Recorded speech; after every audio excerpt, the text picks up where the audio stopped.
Hello and welcome. I am Scrapperlock, and this is City of Heroes. We're with Liberty Lass, our level 24 brute. We got 32,000 XP to go to get to level 25, and I did not. I recorded an episode, and I wasn't really happy with it for a variety of reasons. I'm not going to get into here, so I'm not going to upload it. But I just wanted to post this here. This is our character information. You can see we still have not been defeated. So it's not the case. I didn't refuse to show the video because I don't want you guys to see me being defeated. You should know that.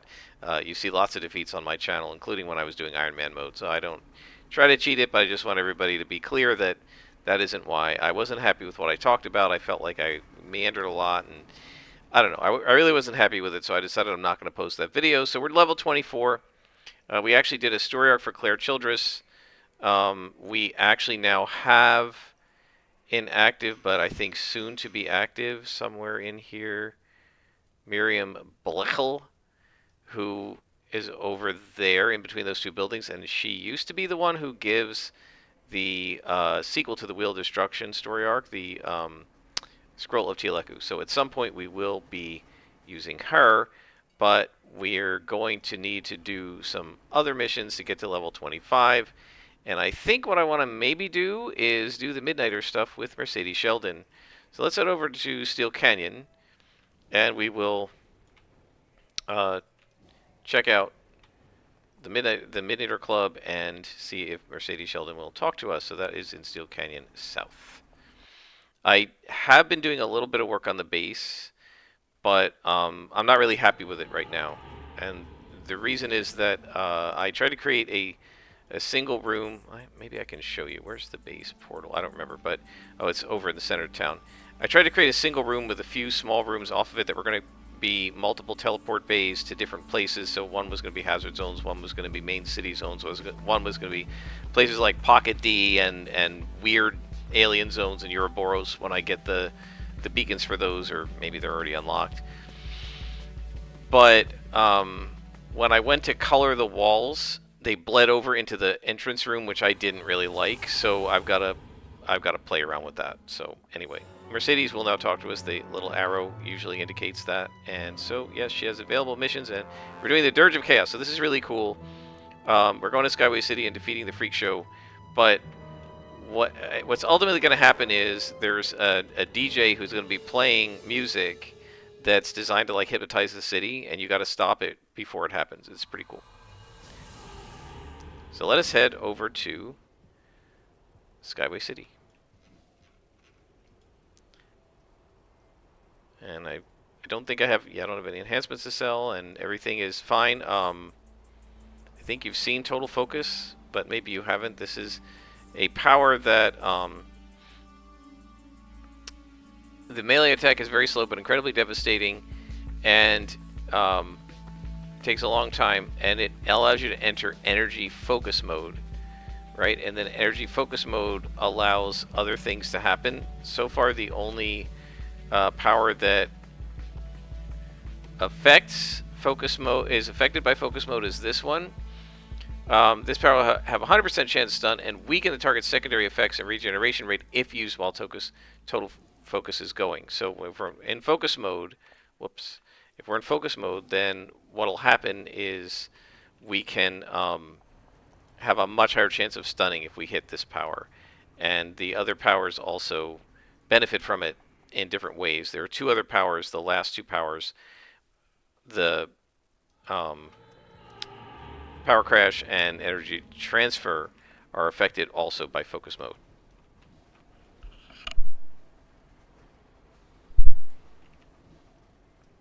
So as we go, one thing I wanted to mention is I had been talking about how when I was playing in Pretoria, right, the gold side as we call it, when I was playing Pretoria, I didn't enjoy it, and I complained a lot about the missions, and one of my viewers complained about all the complaining I was doing.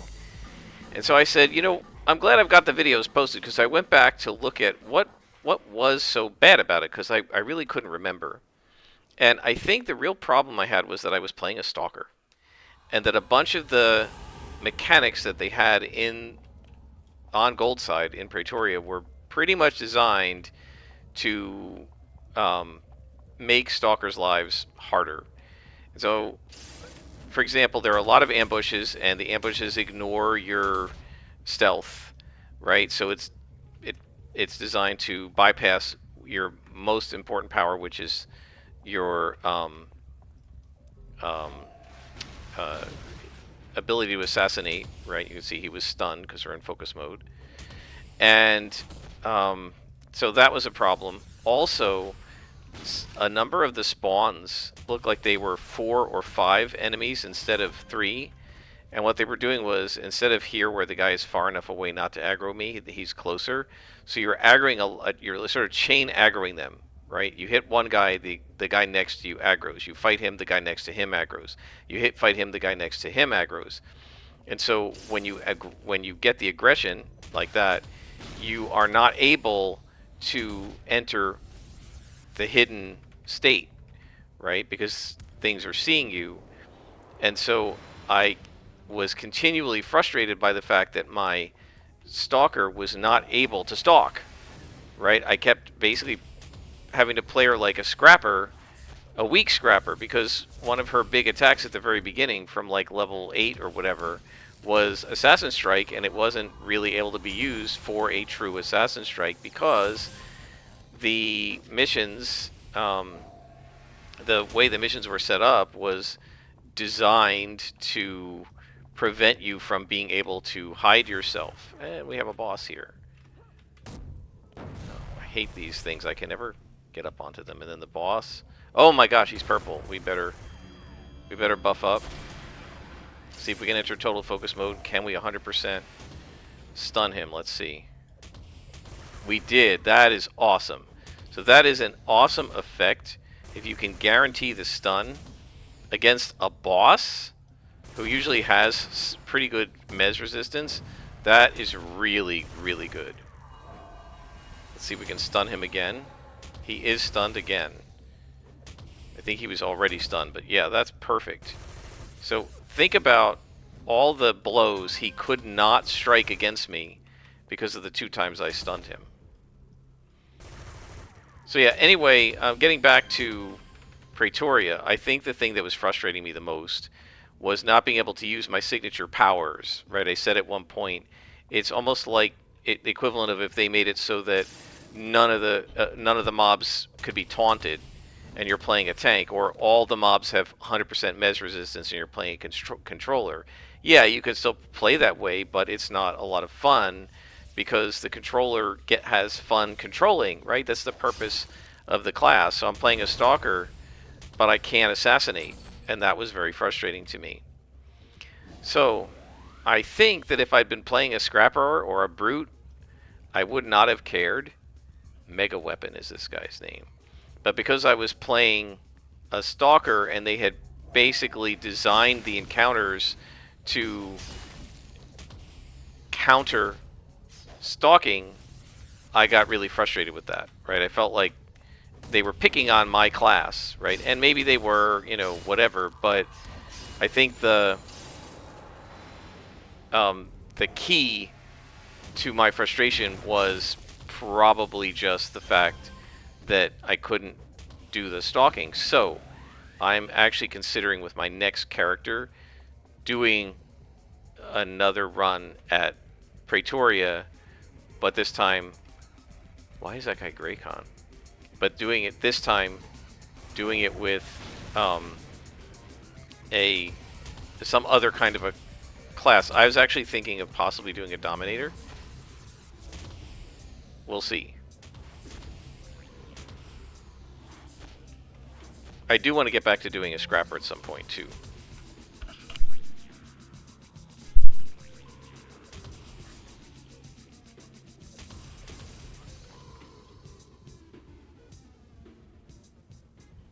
So this is a standard warehouse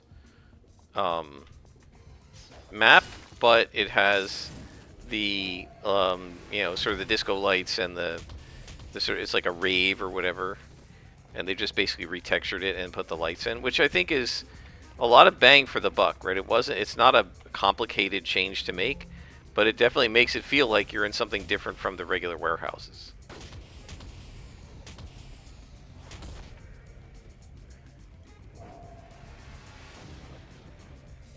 You know, the color of the fists seems to be based, from what somebody was saying, on whatever power you use first, and it just stays that color. I kind of would love it if when you're in focus mode, it was one color, and when you're not in focus mode, it was another color, so you could tell. But I'm actually loving the fact that the total focus is causing an auto stun, because that is really useful. Right, stunning them means you're not taking incoming damage. It is great damage mitigation.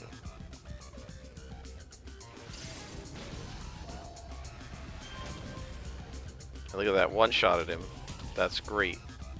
That's from the Fury.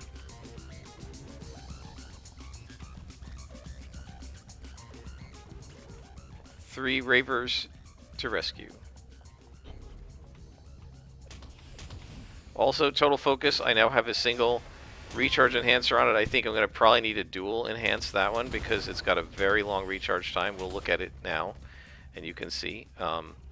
Total focus normal recharge time is 20 seconds.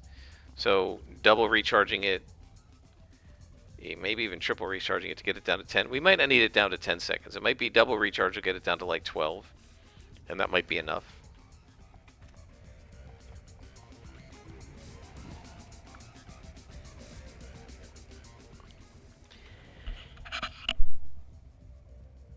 Sorry, I muted there. I had to sneeze. Yeah, so I don't know. I might do Pretoria.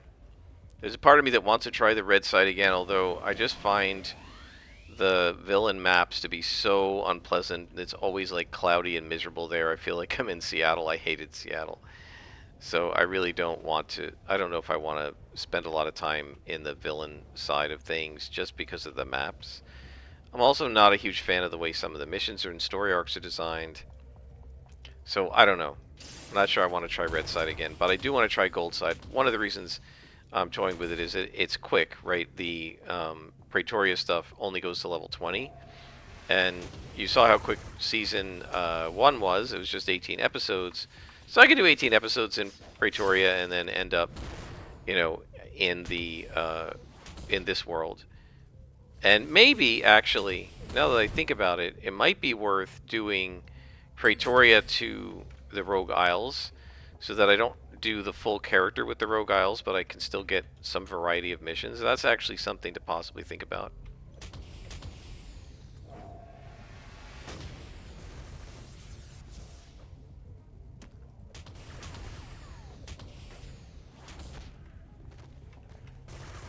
And one Raver to the left, and this one's right here.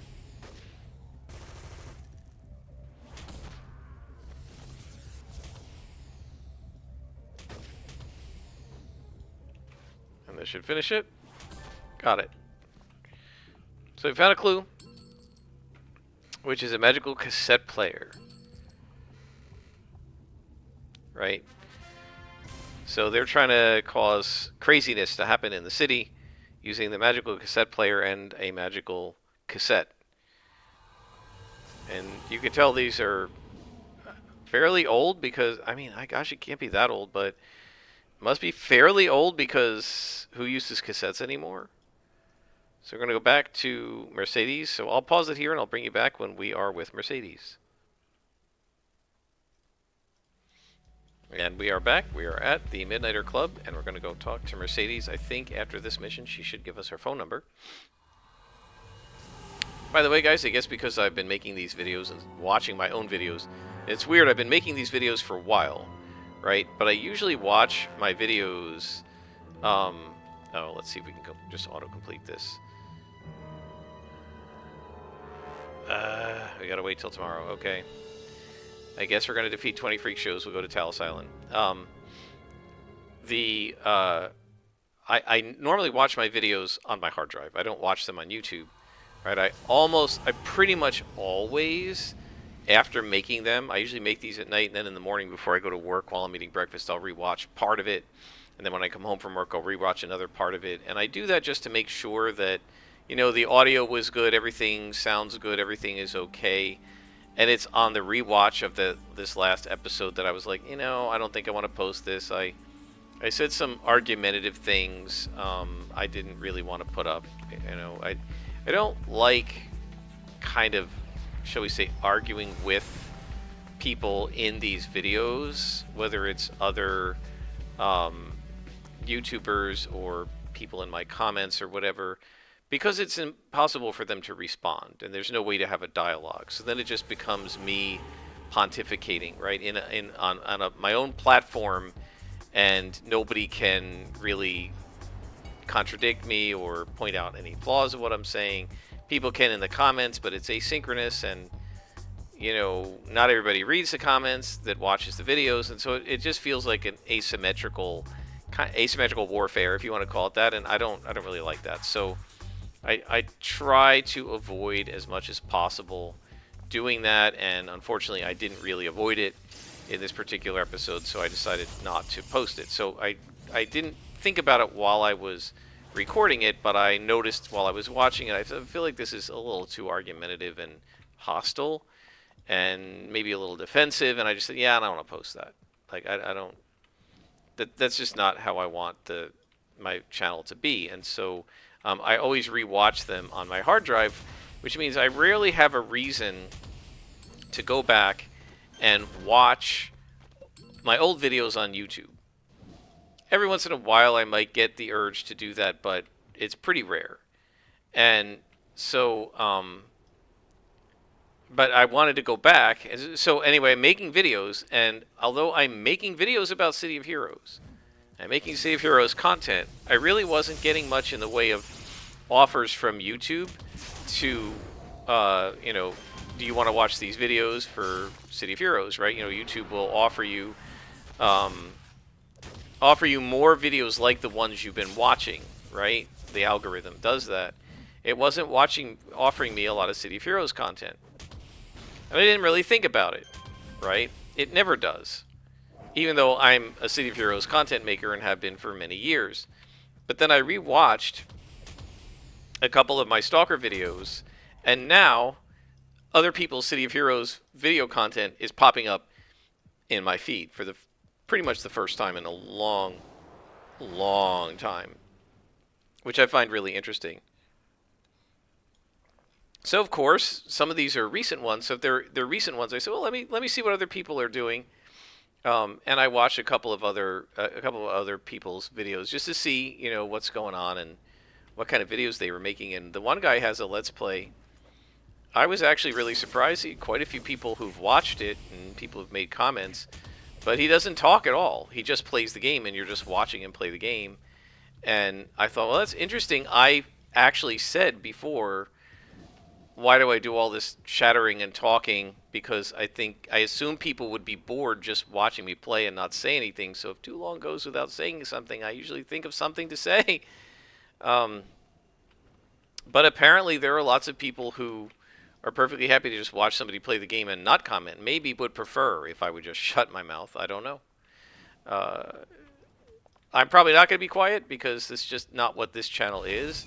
But there are channels out there. If you find my constant blathering annoying, and I can certainly see how someone might, there are a few people who are posting, at least one person who's posting, I think it's about an hour at a time, an hour per video, where he's posting just gameplay video with no commentary. And so if you want that, you can find it. I don't remember the name of the YouTuber, and I don't want to like promote other people's channels. I don't know if they want me to name it here. Who knows? So you can find it. It's pretty easy.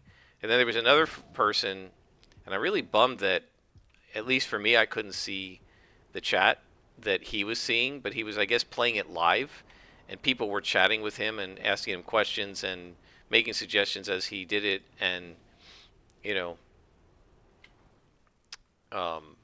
so he was like kind of live playing it, which is kind of cool.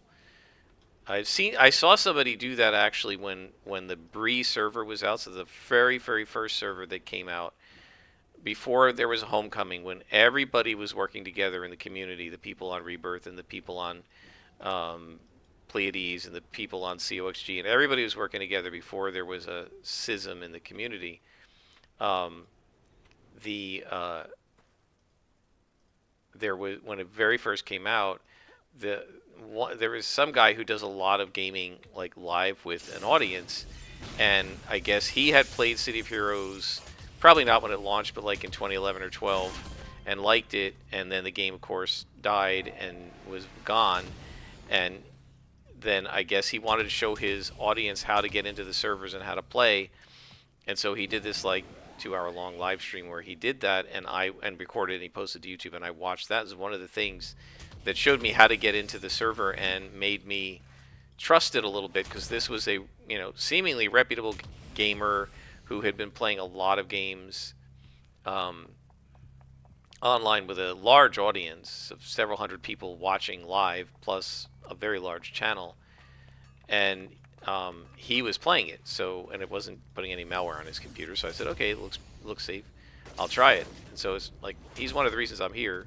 So I've seen that before. So I know there were a few people who were doing live streams of it where they were actually playing it and talking to the audience and looking at chat simultaneously, rather than just recording it. But I wasn't aware. I wasn't paying attention to whether people were still doing that.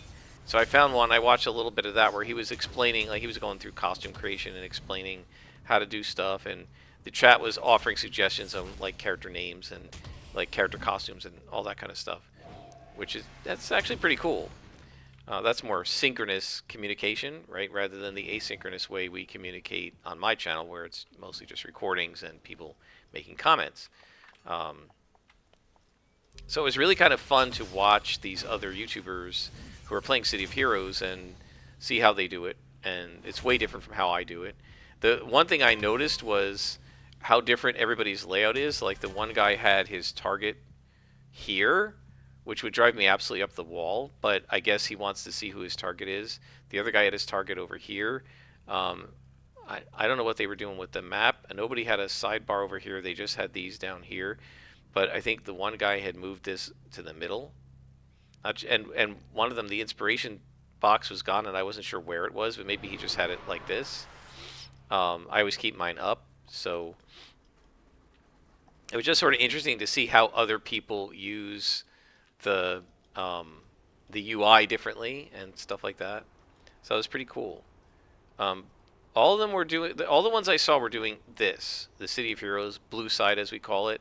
I didn't see anybody doing gold side or Rogue Isles in the videos that I watched, but it was only 2 or 3 content creators.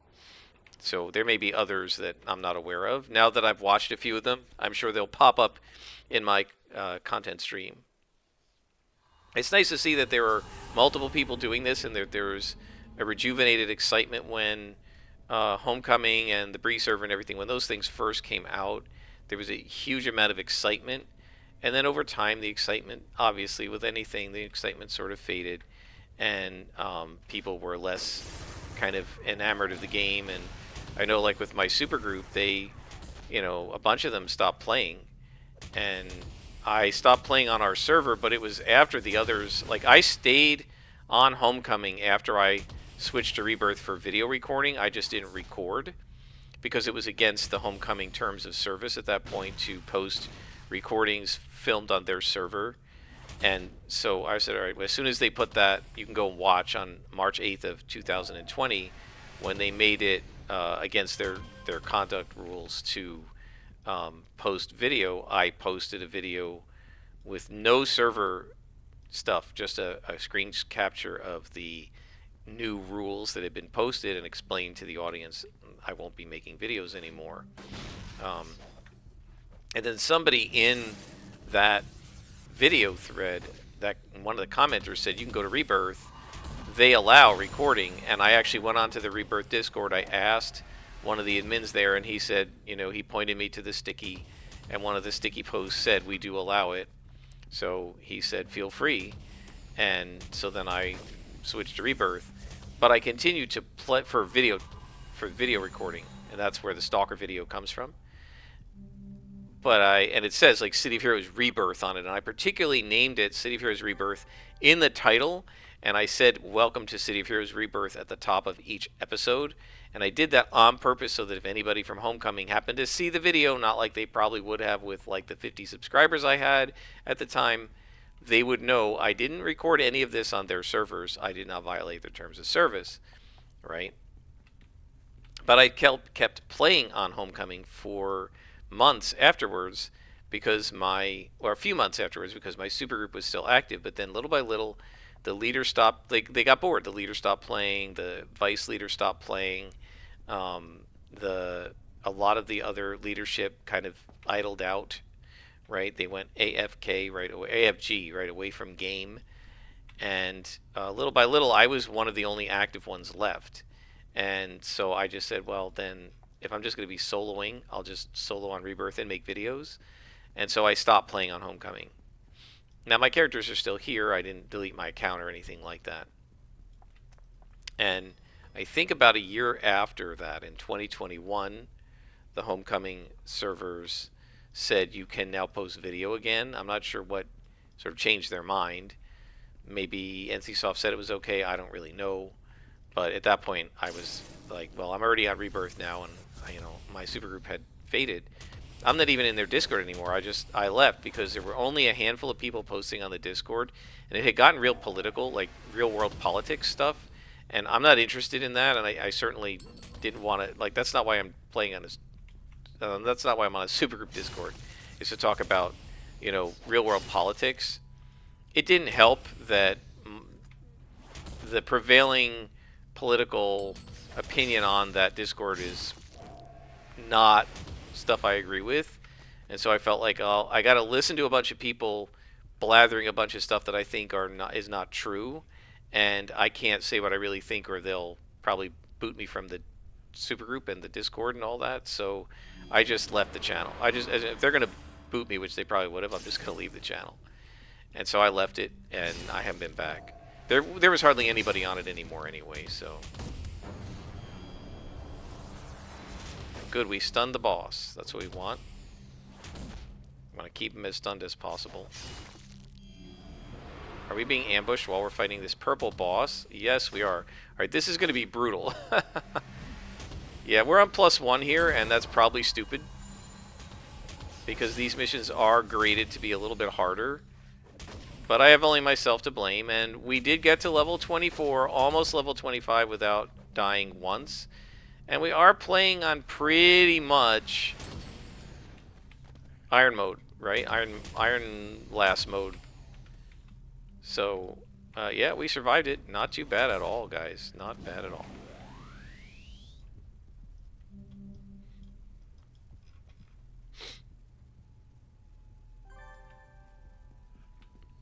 So we need to find a man at gates. Oh, man. We are going to have to survive another ambush, so I better start collecting inspirations and not using them if I possibly can. So you might wonder, how do you collect inspirations? The way to do it is you defeat bad guys. About 1 in 3 will drop an inspiration for you, and then you just don't use them, right? Take rests in between and don't spuriously use the inspirations that drop. Now, of course, it always happens when you're trying to save inspirations like that. They never drop. It's entirely random.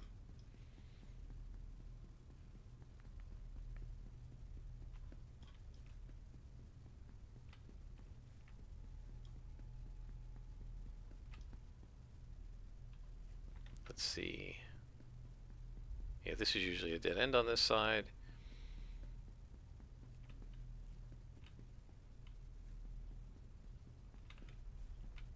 I'd assume there's going to be somebody upstairs. Yep. Hey, boys. Okay, so these are just orange spawns.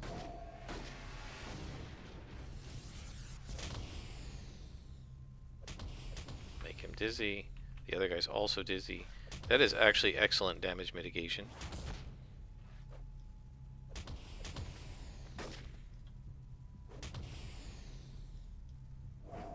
Yeah, one of the problems I had in the Going Rogue was a bunch of the enemies were throwing AoE fire burn patches and stuff at my character, and she didn't really have the defenses to survive that. And as a scrapper, she had to stand in it. Or stalker, she had to stand in it. So again, I think if I was a ranged character or dominator or something, I might have more success on the gold side. I think also on this server where you're getting DOs from the beginning, that'll make it easier, and I might have more success than with trainers, which is what was happening on the Rebirth server.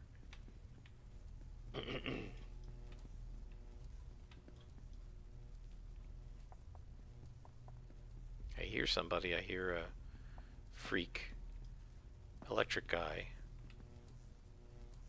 Must be downstairs. Two of them, and there's a red con, so we're going to try to stun him. We missed him, but we stunned him. That's what we want.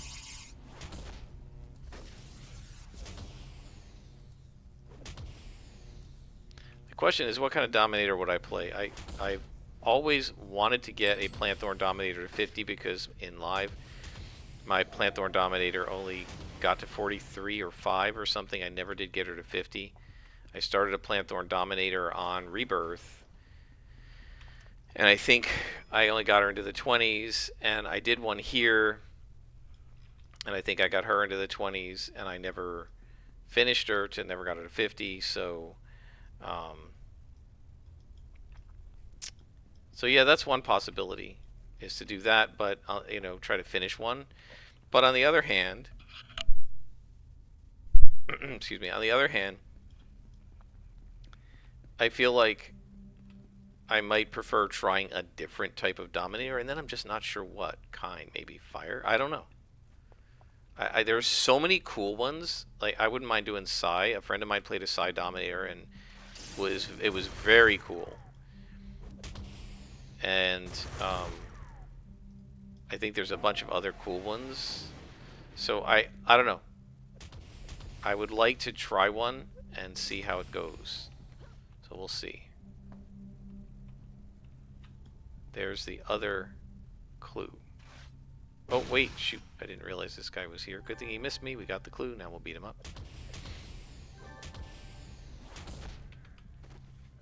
There's the guy over here. We're going to beat him up. We're very close to 25th level. Oh, and I just aggroed somebody that I didn't see. Well, that was dumb. Now I just aggroed 2 spawns. And I just wasted my AoE too. Alright, this is not smart.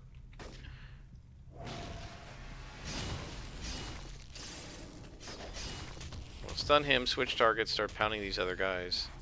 Now we'll AoE them. We're fine.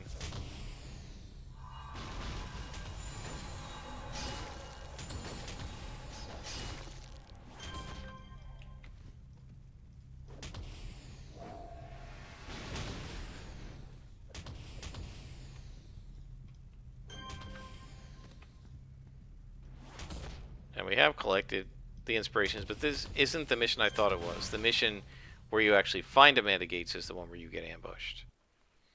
I mean, we got ambushed once earlier here. But there's one where you have to beat some bosses or lieutenants. You rescue her, and then you get, like, ambushed by 3 waves of ambush right away without stopping, and it can be very draining on the endurance. So you gotta be careful about that. We have Mercedes' phone number, so we'll go ahead and call her up. And how long has this been? 33. Let's do one more mission. Hopefully it won't be too long. Oh, this is the finale. Yeah, let's go ahead and finish it. So we're now going to go to the radio station, which is right near here. And that's perfect. And so what I'm going to try to do is collect up some blues, because we might be okay. We have stamina and quick recovery, and we've got SOs on them, so it looks pretty good. I do want to mention, somebody said watching me slot an SO into health instead of fast healing made him cringe a little bit. I got SOs in all of them. The episode you were watching, we probably hadn't bought the new SOs yet. It doesn't really matter when you're like 21st level and about to switch to SOs in 22nd level. You know, when I was doing the Fault Line arc, I kept expecting on the very next mission to be done and change, and you know, leveling up. I knew the story arc would level us up and be taking those SOs out anyway, so I wasn't really worried about it. I'm not going to min-max my character. Well, I don't min-max it generally at all, but I'm certainly not going to min-max it when I know I'm about to change SOs or change enhancements from DO to SO or something like that in another level. It's just, I don't care. right? It doesn't matter. It really doesn't matter. Now, in terms of why did I put enhancement slots in fast healing versus health? Well, I have it in both because they stack, right? And so, in fact, if you can see it, if you look in the combat attributes under base, it exactly tells you that you get 12. We're getting 12.71 hit points a second, and that about 4 hit points a second is the base that this character would recover. Almost 6 is coming from fast healing, but 3 is coming from health, and about 1.5 of that is from the SOs. So it's totally worth it. Doesn't sound like a lot, but 1.5 health a second is good, and it'll go up as we level and our hit points go up, right? And so it all stacks, and that's what we want it is for it to stack. All right, so this character is not a regenerative character, but we definitely want to stack as much regeneration as we possibly can. Just like we're going to want to stack, we may want to stack some disorient durations on some of these powers too, given that the way the focus works. I'm going to have to see how it works with the other powers as we get them, right? If it also increases their disorient duration, then we might want to start working disorient duration, because it's hugely powerful damage mitigation to mez enemies, right? And the longer they stay mezzed, the better it is for us. So now we have to find Amanda Gates, and we do want to start collecting inspirations. When we have our kit, which is 2 of everything, I'm going to start trying to see if I can... I'm going to actually use the yellow and the red to when I need them, in the hopes of getting an extra blue.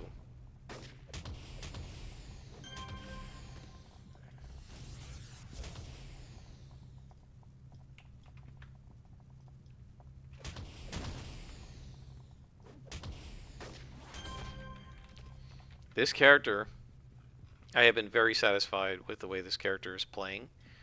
I haven't really done any work figuring out any type of build for her at all. I'm just doing the obvious normal way I build, with absolutely nothing special, no concessions to the power set or anything really yet. And it's all worked out pretty darn well. I'm very happy with it. I think it's just, brutes are awesome. Not quite as good as scrappers, but they are awesome. And these power sets are pretty good. So, and my guess is there's going to be another level here. We have a pretty good kit. I would like at least 1 more blue, and I might want 2 more blues just in case.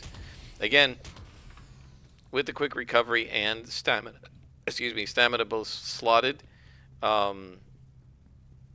maybe it won't be an endurance issue. We generally haven't had them. But I have been used to, in this mission, having endurance issues during the ambush. Right, that you're pretty low on endurance after defeating the bosses and stuff, and then the ambush hits you again and again and again. Now, here, I do want to point out, you have to be careful, because there are guys above, and they could aggro to you. So, if you're worrying about aggro and possible over-aggro and that sort of thing, which we're not with yellow cons and a brute, then you want to be careful, and you might possibly want to use hover or something and try and take the guys upstairs out. One of the things is that they tend to look down, the bad guys, more often than they look up.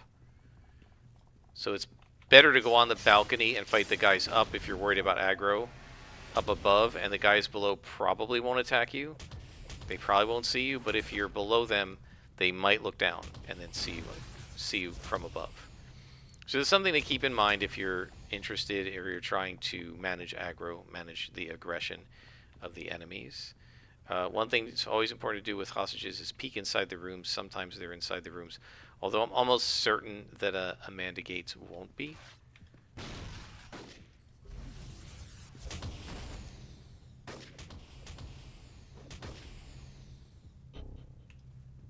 Come here.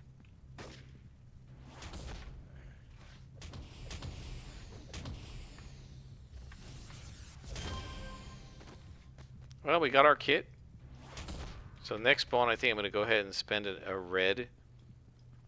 We want to keep the accuracies because And again, this is sort of cheesing it, but I know that some of the enemies are Spectre Demons, and these are the guys that lower your aggro.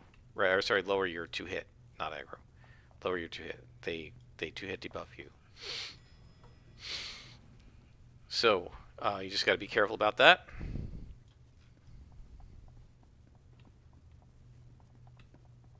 And the other thing is to keep an eye out, because every once in a while, where she's positioned surprises me. There are several possibilities, I think, in this mission.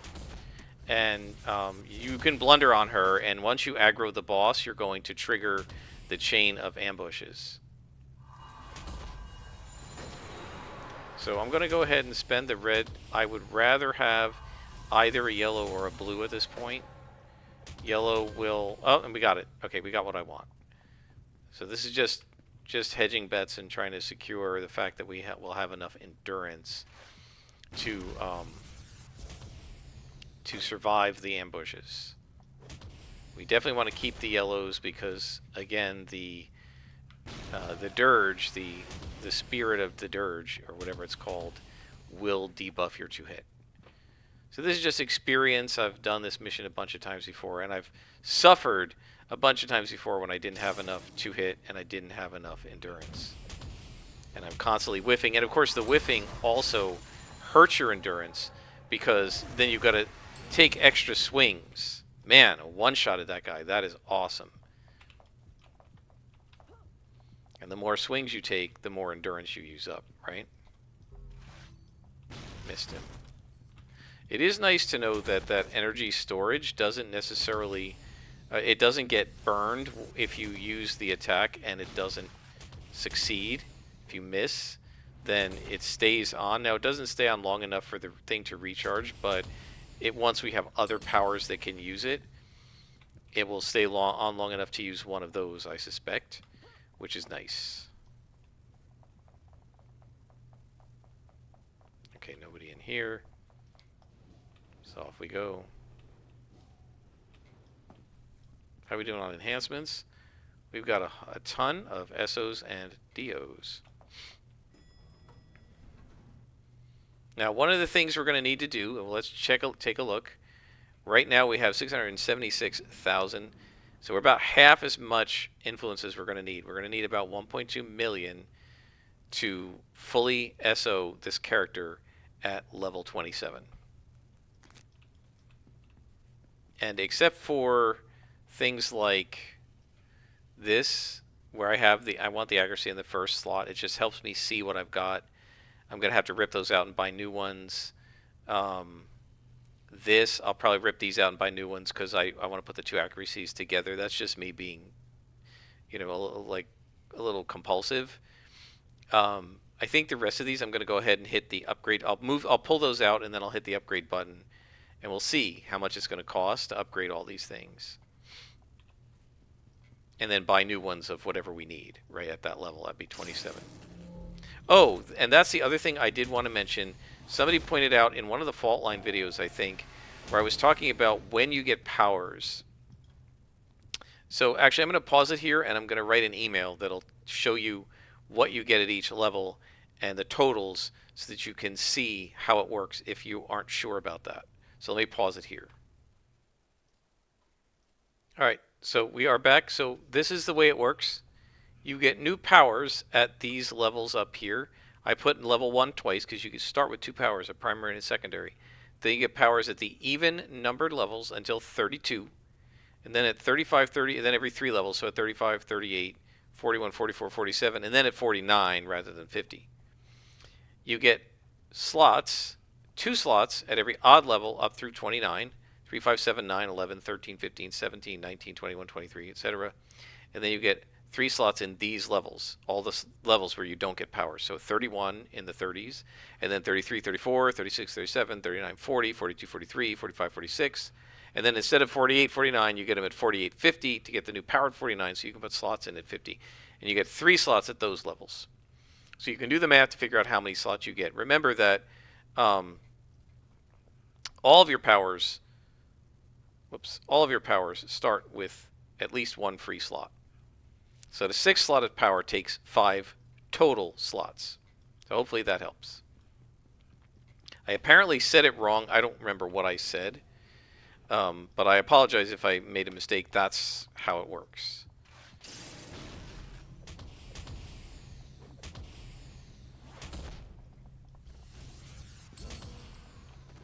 And historically, there are what are called epic power pools that historically could only be chosen in the 40s at 41, 44, 47, and 49. Originally, it was 47 and 50, and then they changed it. But now I think the epic powers become available around 35.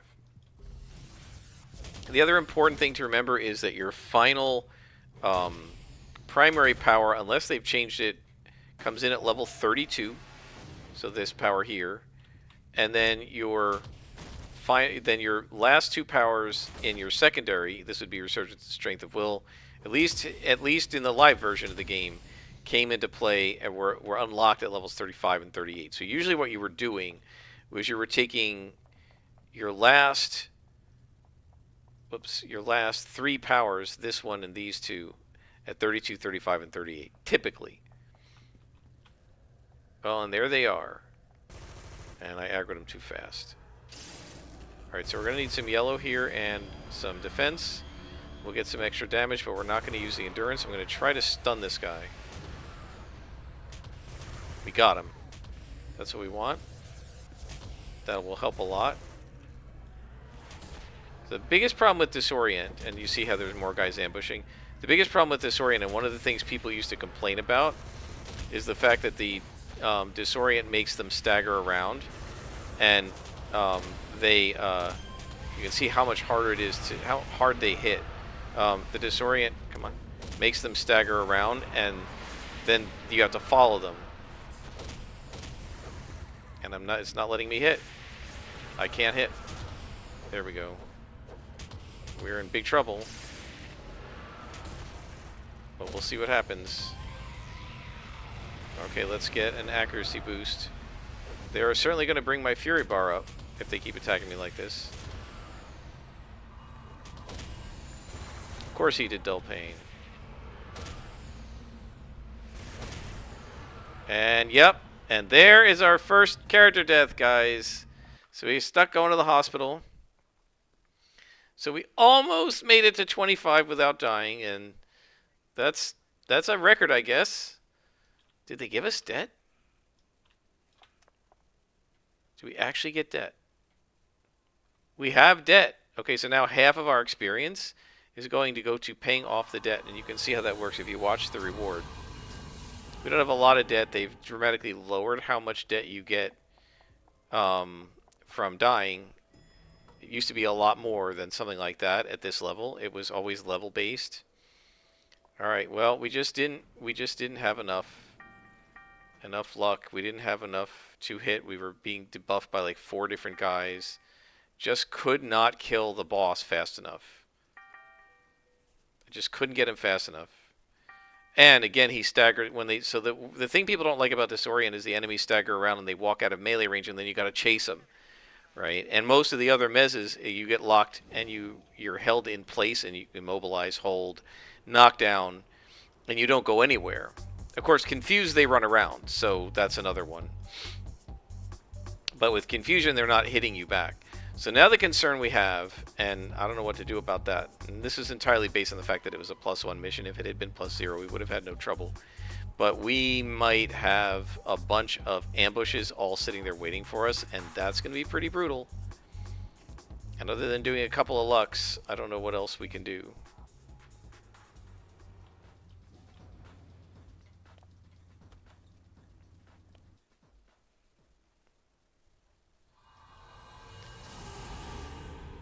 Alright guys, I'm going to head down there and I will bring you back when we are ready to fight. And there's the ambush.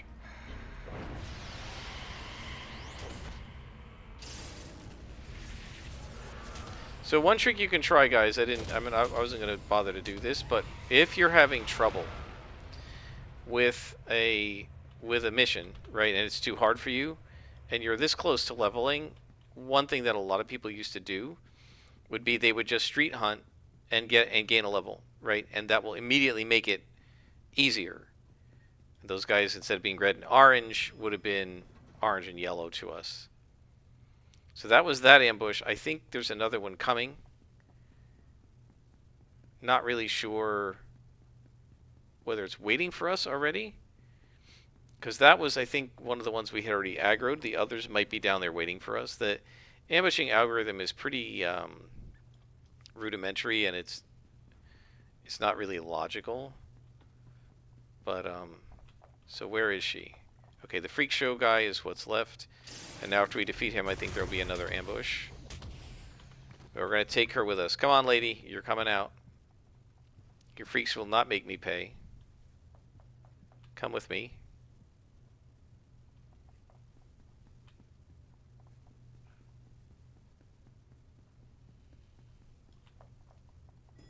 So I think we will be ambushed by a couple of rounds of freak shows. For this character, that will not be as exhausting because of the quick recovery, but also because of the fact that she does energy melee, and energy melee is better against freaks than something like smashing. Yeah, she came in. Did she come in? Yeah. Always got to worry whether the NPC is actually following you. Here. Oh, this isn't freak show. This is the spirits. So this is what's left of that ambush that hit us before we got her. They got lost because I went to the hospital and couldn't find me. And so one of them got me at the elevator, and the other one must have gone the wrong way and gotten confused. The AI is not very good at finding you. Except when you're a stalker in hide. Then they find you perfectly. Sorry, that's just a little bit of a joke. I'm just kidding. It works the same for everybody.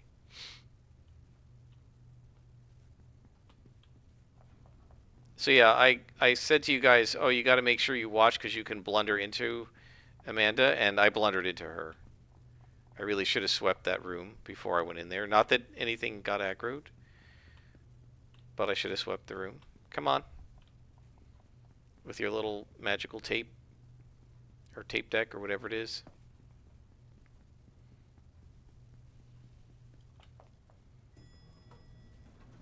I hope she saw me. Sometimes they get lost, and yep, sometimes they get lost and can't get down the elevator. On the other hand, there have been times when I went down an elevator or up an elevator, and the enemies who I had aggroed and I was running from, there's the freaks are trying to find us. They can't figure out how to get to us. There they are. They actually went through the elevator and got me while I was trying to rest.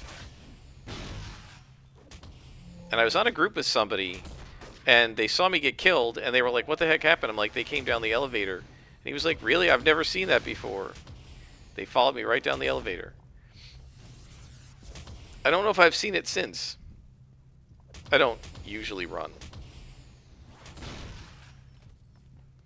So guys, you got to witness our first ignominious defeat. I'm not too upset about that. I feel like we've done really well with this character, getting to almost 25th level without defeat. And then the fact that the defeat happened at the hands of +2 enemies and a +2 boss, I'm okay with that, right? That the character is so good that the only way we're going to get defeated is on a brutally hard, a mission that's already really hard, and it's done at the hands of +2 bosses and a +2 ambush. I'll take that, right? I mean, that's something that is pretty darn tough for a level 24 character to handle. And, you know, I'll take it. It's not too bad. And this completes the story arc, I believe. Here we go. Come on out, Amanda.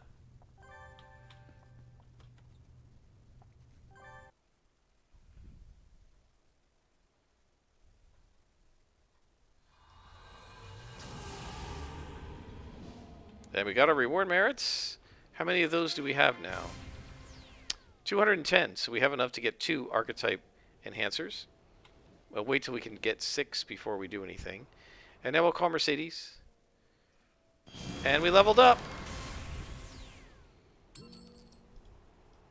And that should enable us to talk to Miriam Blechel, I think, and possibly get the Scroll of Tilaku in the coming days. But for now, we're going to level up.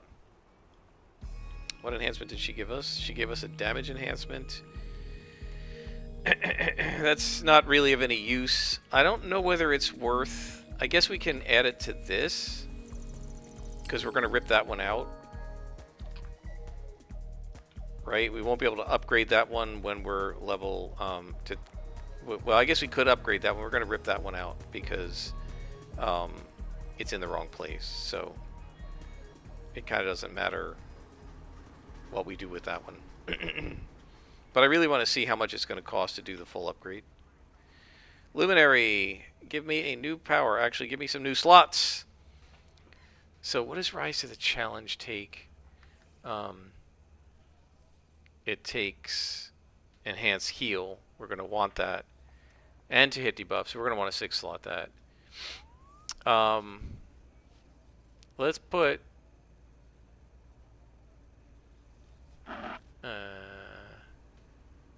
let's try to finish up Bone Smasher, and we'll add a slot to Rise to the Challenge. We won't put any enhancements in there until level 27, unless we find them.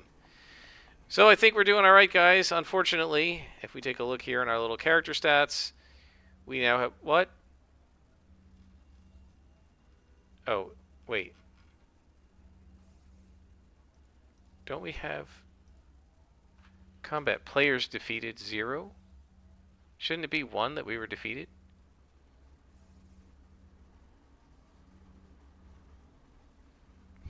I thought there was a thing that told us how many times we were defeated, but I guess it's how many players we defeated?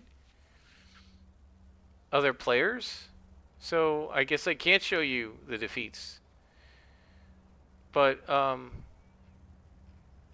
yeah, I thought there was a way to see how many times you had been defeated yourself, but it doesn't show it.